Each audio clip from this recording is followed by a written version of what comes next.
Ça fait monette, t'es en forme? Ça va super bien, Martin. Là, tu nous arrives avec une nouvelle biotech, puis là, je veux tout de suite mettre quelque chose au clair parce que ça a fait sensation en sortant, les phéromones de poisson. Oui. Il y a tout un amalgame sur le marché d'odeurs de poisson qui sont disponibles pour mettre sur les leurs. Là, non, on n'est pas dans ce registre-là, mais pas en tout. Non, bien, écoute, notre force, la fermonette, c'est qu'on travaille, on travaille les molécules, on connaît les odeurs très bien. Oui. Les phéromones, il y a 5 ans, nous ont amenés complètement sur un avenue. Puis là, ben, on a pu développer d'autres façons de pouvoir intéresser les gibiers. Mais là, on a bifurqué vers l'eau parce qu'on a découvert que dans l'eau, c'est pas la même sorte de phéromones, par exemple. Parce qu'il faut s'entendre que quand on est à l'extérieur de l'eau, c'est dans les airs, c'est volatile. Les cervidés, ils ont des glandes pour capter ça. Tandis que dans l'eau, c'est des ondes qu'on veut lancer, c'est une odeur qu'on veut lancer. Puis le poisson est sensible à ça. Ce qu'il fallait faire, c'est être capable de trouver la phéromone, parce que les phéromones, il y en a dans toutes les espèces d'animaux qu'il y a sur la planète, mais il fallait trouver la phéromone qui les intéresserait. Puis la meilleure phéromone pour intéresser un poisson prédateur, c'est la phéromone de stress. Fait qu'on est arrivé avec celle-là, on l'a développée, on l'a testée, puis là, ben, on arrive avec une gamme complète de produits qui sont là pour la pêche ce printemps. Puis écoute, Martin, je me suis fait prendre à mon jeu, là, je vais t'avouer. Là. On en a sorti un peu parce qu'on a fait un salon de pourvoirie avec Guy Paul. Puis Guy Paul voulait en avoir un peu. Fait que j'ai dit, on va en amener. J'avais mes échantillons qui étaient là.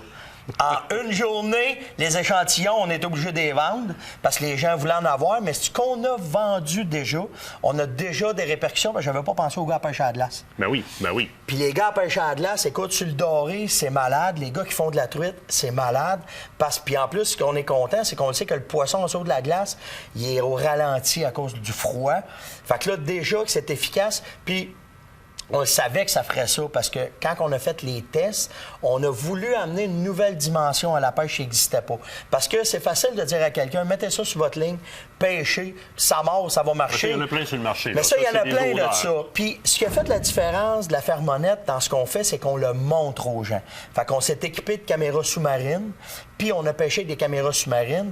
Puis où est-ce que ça l'a complètement changé nos affaires, c'est qu'on s'est aperçu que quand on mettait les phéromones pas à bonne place, parce qu'on a mis, écoute, on a des images, Martin, c'est fou, là, on met les phéromones sa cuillère, la truite enlève le verre, elle le mange pas, elle passe par-dessus tout le stock, puis elle vient juste attaquer à la cuillère. Elle fait juste attaquer à la cuillère, elle comprend rien.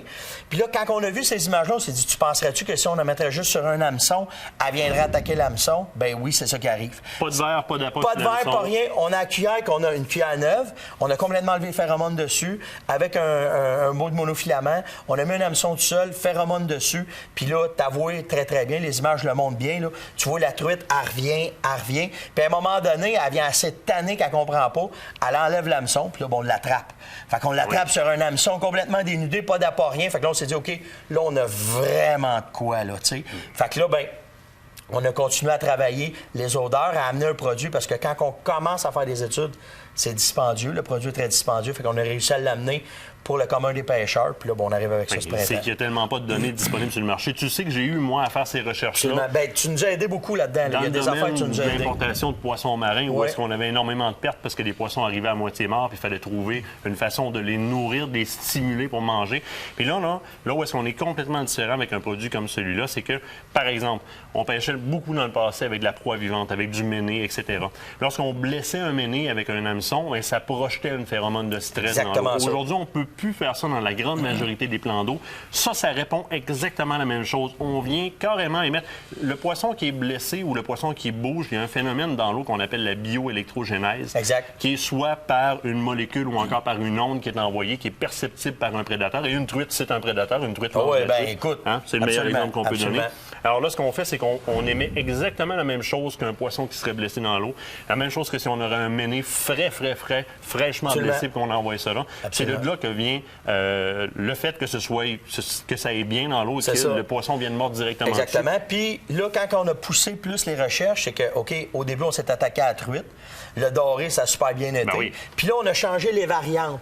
Parce qu'on s'est aperçu que plus que tu peux en mettre sur une certaine variante avec un changement d'odeur, le mosquée puis le brochet virent fou avec ça. Puis, on a baissé des variantes, mettons, pour la part chaude, la même affaire. C'est un peu différent. Fait que là, on arrive avec pas mal toutes les espèces qu'on connaît. Là, on est après travailler fort sur le saumon de l'Atlantique. Okay. On va arriver avec de quoi pour le saumon de l'Atlantique. On est après développer. C'est proche, mais c'est pas encore à notre goût. Fait qu'on va continuer cet été des recherches là-dessus. Mais on va arriver avec ça. Puis si les gens se demandent comment l'utiliser, c'est bien simple. Tu as ta petite fiole. Oui. On ouvrira pas ça en studio parce qu'on va pas vider le studio, parce que exact. ça a des odeurs très, très fortes. Mais on va prendre la fiole de phéromone qu'on va ajouter au gel directement. Comme le préorbital chez vous. Similaire, c'est similaire, c'est la même technologie. Où ce que c'est différent, c'est que vu que c'est dans l'eau, c'est pas olfactif, la phéromone dure plus longtemps. Elle va durer 2-3 jours facile dans le boco. Fait que quelqu'un qui part en pêche une fin de semaine peut prendre son ensemble, partir avec. Puis si, admettons, quand on l'a pris, il va en rester, c'est sûr, bien là, on peut acheter directement des phéromones toutes seules. Juste les phéromones. Juste les phéromones tout seuls, puis là, on est bon pour continuer avec notre boco. Les espèces de poissons sont identifiées dessus. Absolument. Donc, si j'en ai une pour le doré, par exemple, il y en a pour la chigan, il y en a pour la truite, il y en a pour... Absolument. Ça change d'un à l'autre, effectivement. Ouais. On n'a pas le choix. Ça fait partie, justement, des recherches qu'on avait faites, nous autres, de notre côté. C'est ça. Tu vois, t'avoir connu dans ce temps-là, on aurait réglé notre problème. Ça aurait été vite, mais là, écoute, on va aller à la pêche plus, ça va être meilleur. Faut tourner dans le studio qu'on Ouais, il y a d'autres affaires, je vais vous parler, surtout de la façon de pêcher, puis tout, on va en parler. Restez là, on vient tout de suite après la pause.